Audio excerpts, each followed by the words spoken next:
wassalatu wassalamu ala Rasulillah wa ala alihi wa sahbihi wa man tabi'ahu wa mawala. Bapak-bapak, ibu-ibu, hadirin hadirat, alim ulama, cerdik pandai, tokoh masyarakat, yang besar tak diimbau gelar, yang kecil tak disebut nama. InsyaAllah kita semua hamba-hamba yang dimuliakan Allah Subhanahu wa ta'ala. Amin ya rabbal alamin. Ada sebagian orang menganggap Islam itu hanya agama yang bercerita tentang mati. Jadi kalau ada orang cerita masalah harta, jangan bahas harta di masjid. Itu harta membuat kita lupa kepada Allah. Kalau ada orang cerita masalah kebun kelapa sawit, karet, ruko, bisnis, jangan cerita-cerita bisnis di masjid. Karena bisnis itu, dunia itu semua, itulah yang membuat kita lupa kepada Allah. Nah, perlu kita lihat dalam Al-Quran. Ayat yang paling panjang dalam Al-Quran, surat Al-Baqarah 282. Kira-kira tentang apa itu? A'udzubillahi minasyaitonirrajim. Ya ayyuhallazina amanu, hai orang-orang yang beriman, idza tadayantum bidainin, kalau kamu menjalin transaksi hutang piutang, ila ajalin musamma, sampai batas waktu tertentu, faktuhu, tulis. Ayat paling panjang dalam Quran bukan tentang sholat, padahal kita sholat sehari semalam 17 rakaat. Ayat paling panjang dalam Quran bukan tentang puasa, padahal kita puasa 1 bulan full, 24 jam sehari semalam, malamnya tarawih witir, siangnya puasa. Ayat paling panjang bukan tentang haji, ayat paling panjang bukan tentang sholat tarawih, ayat paling panjang bukan tentang jihad, ayat paling panjang tentang tertib administrasi hutang piutang. Buka surat Al-Baqarah 282, satu halaman full. Wal yaktub bainakum katibun bil adl, hendaklah transaksi itu ditulis oleh seorang penulis yang adil. Wastashhidu syahidaini min rijalikum, angkat 2 orang saksi. Pak, saya minjam uang bapak 10 juta ya. Ya, nih, tak boleh. Angkat 2 orang saksi. Illam yakuna rajulaini, kalau tidak ada 2 orang laki-laki, farajulun, 1 laki-laki, wa imra'atani, 2 perempuan. Sedetil itu. Padahal Quran aja tidak ditulis di kertas. Belum ada lagi kertas. Quran ditulis di 3 tempat. Pelepah korma, tulang onta, batu ceper. Batu lepes, tulang onta, pelepah korma. Tapi ayat paling panjang tentang tulis menulis. Sahabat Nabi yang menjadi tim penulis wahyu cuma 40 orang. Abu Bakar, Umar, Utsman, Ali, Talha, Zubair bin Awam. Di antaranya Muawiyah bin Abi Sufyan. Itu cuma 40 orang menulis budaya yang bukan menjadi tradisi orang Arab, tapi ayat paling panjang tentang tertib administrasi tulis menulis. Sekarang ayat yang paling detail, ayat paling panjang, hutang. Hutang duit, duit dunia. Ayat paling detail. Bapak boleh buka dari Al-Fatihah sampai An-Nas. Cari ayat yang bercerita solat Isya 4 rakaat, 2 pertama jahar, 2 yang kedua sir, pakai tasyahud awal, pakai ayat, yang 2 tak pakai ayat, pakai tasyahud akhir, bacaannya sampai sini, iftitahnya begini. Tidak ada ayat dalam Al-Quran bercerita tentang salat Isya 4 rakaat, salat Maghrib 3 rakaat, salat Subuh 2 rakaat. Ayat dalam Quran cukup, wa aqimus shalah, dirikan salat. Alladzina yuqimuna shalah, mereka yang menegakkan salat. Detailnya di mana? Hadis. Sallu kama ra'aitumuni usalli. Lihatlah bagaimana aku salat. Tapi ayat yang paling detail dalam Quran, mari kita baca. A'udzubillahi minasyaitonirrajim. Ini laki-laki, ibu perempuan. Walakum nisfu ma taraka azwajukum.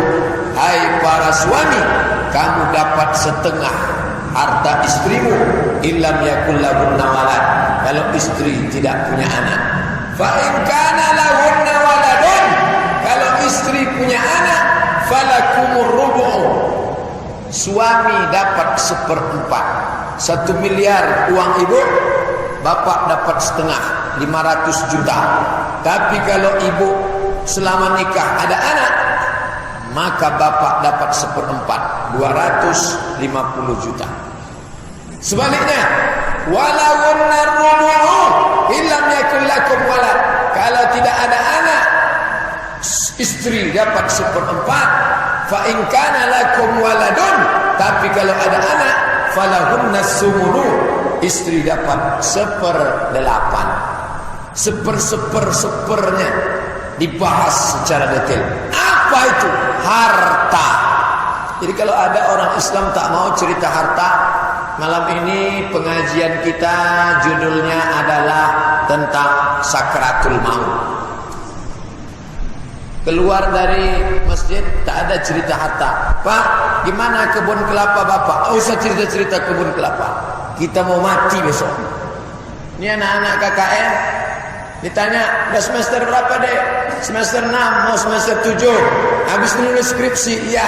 Rencana mau S2 kemana? Saya tak ada rencana S2, mau mati aja. Cerita politik, gimana? Jadi bapak ikut calon pilkada, gubernur, wali kota, bupati. Itu dunia itu semua Pak Ustaz. Akhirnya siapa yang mengambil ekonomi umat Islam? Siapa yang mengambil politik umat Islam? Habis. Sementara Nabi Muhammad SAW digambarkan sosok yang miskin. Nabi Muhammad itu digambarkan pakai jubahnya lusuh, koyak, perutnya diikat pakai batu, lalu makannya tidak ada. Ini gambaran Nabi Muhammad dari mana? Sekarang mari kita baca sejarah Nabi Muhammad sallallahu alaihi wasallam. Nabi menikah dengan Khadijah. Umurnya Bapak Ibu semua tahu, 25 tahun. Maharnya, buka kitab ini best seller, buku terbaik nomor 1, juara lomba musabaqah menulis sejarah Nabi internasional yang diajarkan oleh Konferensi Islam Internasional di Makkah Al-Mukarramah. Pemenang juara 1 bernama Syekh Sofiur Rahman Al-Mubarakfur. Apa yang terjadi?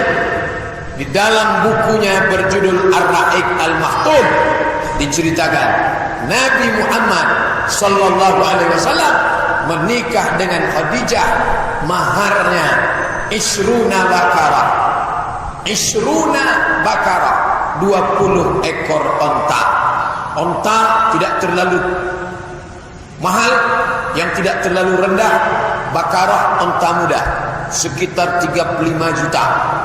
20 ekor onta muda, 20 ekor kali 35 juta sama dengan 700 juta.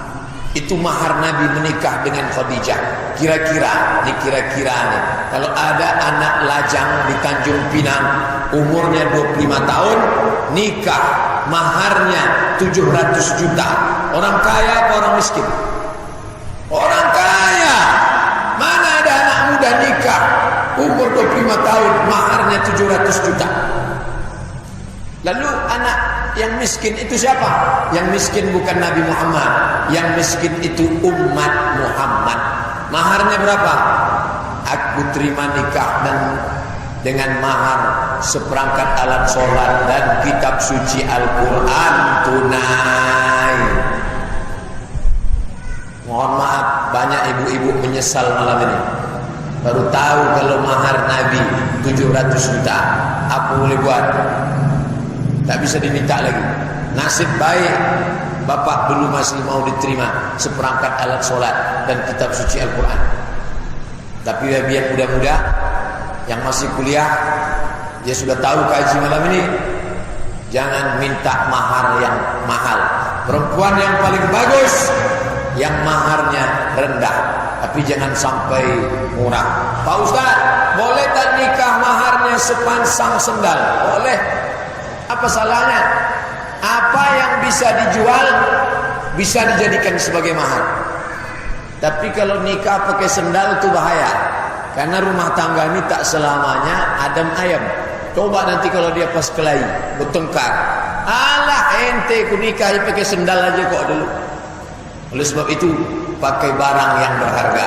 Tapi yang ingin saya ceritakan bahwa Nabi Muhammad sallallahu alaihi wasallam menikah maharnya 700 juta kalau dihitung dengan harga onta sekarang. Yang miskin itu siapa? Umat Muhammad. Seperangkat alat sholat dan kitab suci Al-Quran. Itu zaman bapak. Itu zaman bapak 20 tahun, 10 tahun yang lalu. Yang anak-anak muda sekarang, oh lebih murah lagi. Aku pinang kau dengan bismillah. Tak bermodal sama sekali. Artinya apa? Nabi sallallahu alaihi wasallam adalah orang kaya. Jangan katakan dia miskin. Tapi Pak Ustaz dia katanya susah. Miskin. Dia bukan susah. Dia orang kaya yang hidup bersahaja. Ini yang betul. Dia bukan orang miskin. Dia orang kaya tapi hidup bersahaja. Yang sekarang orang susah gaya orang kaya. Orang susah, orang melarat tapi gaya orang kaya. Kenapa? Hidupnya hutang. Rumah hutang, mobil hutang. Yang lunas cuman bininya. Aku terima dengan alat sholat dan kitab suci Al-Quran tunai. Andai Pak Kua boleh kredit, ada kreditnya juga bininya. Nah, jadi jangan katakan Nabi Muhammad itu miskin. Pak Ustaz, itu kan sebelum dia jadi Nabi. Setelah dia jadi Nabi dia kan miskin. Siapa bilang? Pindah dari kota Makkah ke kota Madinah sampai di Madinah. Tahun pertama, tahun kedua. Tahun kedua ada perang besar namanya perang Badar. Tahun ketiga perang Uhud. Yang kita kaji tahun kedua, perang Badar. Perang Badar menang. Berapa dapat harta warisan? Harta rampasan perang. Air banyak lagi, mikrofon yang masalah. Perang Badar, Nabi dapat harta rampasan perang. Kita baca dalam sejarah.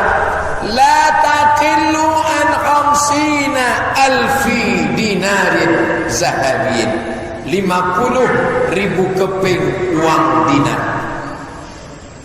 50.000 keping uang dinar. Satu keping, zaman Nabi tak ada duit kertas. Duit dinar emas. Satu keping emas beratnya 4,25 gram. Bapak Ibu ingat itu. Satu keping 4,25 gram emas murni 24 karat.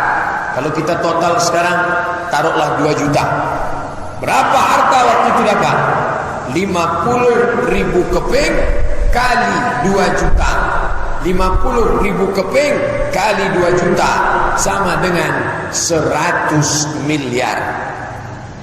Jadi jangan kalau cerita sejarah sama anak-anak sekalian, Nabi waktu menang perang dapat harta rampasan perang. Jumlahnya berapa Pak Ustaz? Ustaz tanya-tanya, banyak tanya masuk neraka jahanam. Nabi itu perang dapat rampasan perang 50.000 keping uang emas. Satu keping beratnya 4,25 gram. Kalau dirupiahkan sekarang 2 juta. 2 juta kali 50.000 keping sama dengan 100 miliar. Berapa jatah Nabi Muhammad? Jatah Nabi Muhammad tertulis dalam Al-Quran. A'udzubillahi minasyaitonir rajim. Wa'lamu annama ghanimtum, ketahuilah jatah Nabi Muhammad, fa inna lillahi khumusahu walirrasul. Khumus khamsah 5, khumus 1/5. 100 miliar 1/5, 20%. Berarti jatah Nabi 20 miliar. 20 miliar Bapak Ibu. Kalau ada orang itu baru 1 kali perang, perangnya berapa kali? Oh, perangnya banyak sekali. Jadi kalau ada orang mengatakan Nabi Muhammad itu miskin, 20 miliar. Bapak yang PNS golongan 3A, kalau sebulan 2 juta, setahun 24 juta, 10 tahun baru 240 juta, lebih kurang 300 juta. Kalau dia kerja 30 tahun, 300, baru 1 M. Nabi Muhammad 20 miliar. Siapa bilang Nabi miskin? Tapi Nabi hidup bersahaja. Ini yang perlu dijelaskan kepada anak-anak kita, supaya jangan sampai dia anggap Islam itu miskin, susah, melarat, cerita harta tak boleh, bermewah-mewah tak boleh, hanyut dengan dunia tak boleh. Tapi dalam Islam diajarkan al-mu'minul qawi, seorang mukmin yang kuat. Bahasa Arab kalau lemah, dhaif. Hadis yang lemah, hadis dhaif. Seorang mukmin yang kuat, al-mu'minul qawi, kuat ekonomi, kuat politik, kuat finansial, kuat fisik. Khairun, lebih baik. Wa ahabbu ila Allah, lebih dicintai Allah minal mu'minid dhaif, daripada mukmin yang lemah. Ada 2 orang mukmin, sama-sama beriman, sama-sama ke masjid, sama-sama punya duit, tapi yang satu lebih kaya, maka yang lebih kaya di mata Allah lebih baik. Makanya ketika ada orang mau mati, namanya Sa'ad, kata dia, ya Rasulullah, semua hartaku ini ambillah. Ambil semua hartaku untuk Islam. Tidak boleh menyerahkan semua harta untuk Islam. Bapak sakit, di rumah sakit, terbujur kaku, mau sakratul maut, tiba-tiba datang pengurus masjid Al-Furqan. Bapak pengurus masjid, ini harta saya, ambil semuanya untuk Islam. Tak boleh. Yang boleh hanya berapa? As-satru, ambil setengah. Kata Nabi, setengah pun tak boleh. Lalu yang boleh berapa? As-sulusu, 1/3. Itu saja yang boleh. Lebih daripada itu, maka tidak sah. Kalau ada orang meninggalkan wasiat, ada orang sendiri, istrinya mati, tinggal sebatang kara, anak tak ada, tapi ada saudaranya 5, tapi tak pernah akrab dengan dia. Dia tulis surat wasiat, kalau aku mati, semua hartaku untuk Masjid Al-Furqan. Adapun saudaraku yang 5, sendal jepitku pun jangan kasih untuk dia. Saking marahnya. Maka dalam Islam dia tidak berlaku, yang berlaku hanya 1/3 saja. Itulah berdasarkan hadis as-sulusu kasir, 1/3 itu pun terlalu banyak. Antada'a warasataka aghnia, kau tinggalkan ahli warismu dalam keadaan kaya, dalam keadaan mapan, dalam keadaan mampu.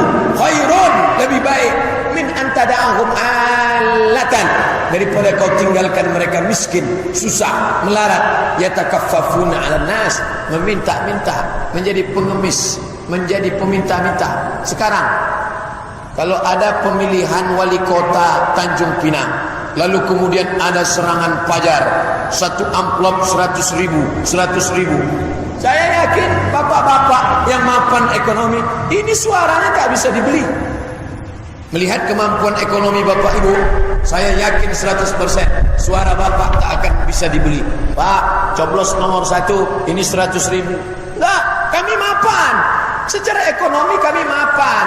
Tapi di Pulau Jawa, di tempat-tempat miskin susah, di tempat-tempat orang bukan petani tapi buruh tani, 20.000 selesai itu serangan fajar pagi.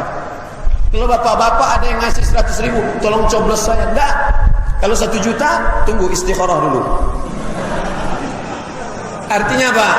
Orang kalau dia punya kemampuan ekonomi, dia punya bargaining. Siapa yang imannya bisa dijual dengan baju kaos bekas? Siapa yang imannya bisa dijual dengan mie instan? Siapa yang bisa imannya dibeli dengan mie susu saset? Siapa? Orang-orang yang tidak punya kemampuan ekonomi. Oleh sebab itu, maka orang Islam, bapak ibu, anaknya mau sekolah, Pak, saya mau S2, mau ambil MBA, Master Business Administration, silakan. Saya mau ikuti kursus ekonomi, silakan. Karena Nabi Muhammad SAW itu terdiri dari keluarga-keluarga bisnismen. Kita baca surat Quraisy. Li'ilafi Quraisy, perjalanan orang Quraisy. Ini Makkah. Li'ilafi Quraisy, perjalanan orang Quraisy. Ilafihim rihlatasy syita'i was-shayf, perjalanan syita, musim dingin. Shayf, musim panas. Musim dingin mereka pergi ke Yaman. Yaman di bawah. Musim panas mereka pergi ke negeri Syam. Syam di atas. Makkah di tengah, Yaman di bawah, Syam di atas. Berapa negara itu perjalanan mereka? Yaman, Yaman Utara, Yaman Selatan, Saudi Arabia, Syam. Syam itu sekarang 4 negara: Yordania, Palestina, Suriah, Lebanon. 7 negara. Yaman Utara, Yaman Selatan, Saudi Arabia, Yordania, Palestina, Lebanon, Suriah.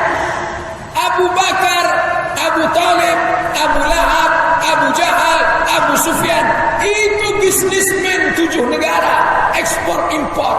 Jangan bapak bayangkan mereka pedagang duku antar kecamatan. 7 negara perjalanan mereka itu sekarang. Jadi kalau ada orang mengatakan, Muhammad itu apa? Muhammad SAW adalah seorang yang menekuni bidang bisnis. Nabi ketemu dengan istrinya Khadijah. Itu bukan waktu pengajian. Ustadz dulu ketemu istrinya di mana? Itulah waktu saya sedang pengajian, ketemu ada satu yang cantik. Bapak ketemu ibu di mana? Itulah Pak Ustadz, salah sambung kemarin. Coba baca sejarah. Nabi ketemu dengan Khadijah itu kapan? Nabi ketemu dengan Khadijah ketika bisnis. Khadijah businessman, businesswoman, perempuan, wanita karir itu Khadijah. Dia punya seorang pembantu, staf, namanya Maisarah. Maisarah di Arab laki-laki. Sampai di tempat kita Maisarah pakai jilbab. Maisarah itu nama laki-laki kalau di Arab. Nah, Maisarah ini stafnya Khadijah. Lalu dibawalah Maisarah cari orang bawa barang. Dapat orang, namanya siapa? Muhammad. Orangnya jujur, baik. Akhirnya bisnisnya berlipat-lipat. Lalu kata Khadijah, saya naksir itu sama orang yang bawa barang kita. Tolong kasih tahu sama dia, mau tak dia nikah sama saya? Mereka ketemunya karena bisnis. Sekarang ayahnya, ayah Nabi Muhammad namanya Abdullah. Abdullah itu meninggalnya bukan diterkam harimau. Meninggalnya bukan ketika sedang mancing. Abdullah itu meninggalnya kapan? Orang Melayu pasti tahu. Karena waktu ngayun anak dibacakan syair Al-Barzan. Yang mana syairnya itu Pak Ustaz? Nih saya bacakan syairnya. Walamma tamma min hamlihi syahrani ala ashhuril aqwalil marwiyah tufiya bil madinatil munawwarati abuhu Abdullah. Allah Allah kata jamaah. Padahal semestinya kalau dia paham maknanya bukan Allah Allah. Innalillah. Coba kita baca artinya. Walamma tamma min hamlihi, ketika ibunya hamil syahrani 2 bulan. Syahroni artinya 2 bulan. Sekarang banyak anak-anak tak tahu Syahroni, tahu dia Syahrini. Ketika hamil emaknya 2 bulan, tufiya bil Madinatil Munawwarati, meninggallah ayahnya yang sedang berdagang di kota Madinah. Abu Abdullah bercerita tentang ayahnya meninggal sedang bisnis. Ketemu istri karena bisnis. Ayahnya meninggal saat bisnis. Sekarang ayat kredit. Waktu ayat kredit turun yang mengharamkan kredit Abbas bin Abdul Muthalib. Abbas itu siapa? Pamannya Abbas. Sekarang siapa tokoh sentral, bisnismen, usahawan kota Makkah? Dia adalah Qusay. Muhammad, anak Abdullah, anak Abdul Muthalib, anak Hasim, anak Abdi Manaf, anak Qusay.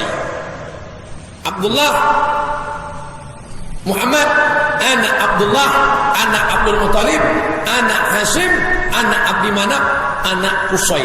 Qusay kakeknya yang ke-6 dan dialah bisnismen terhebat.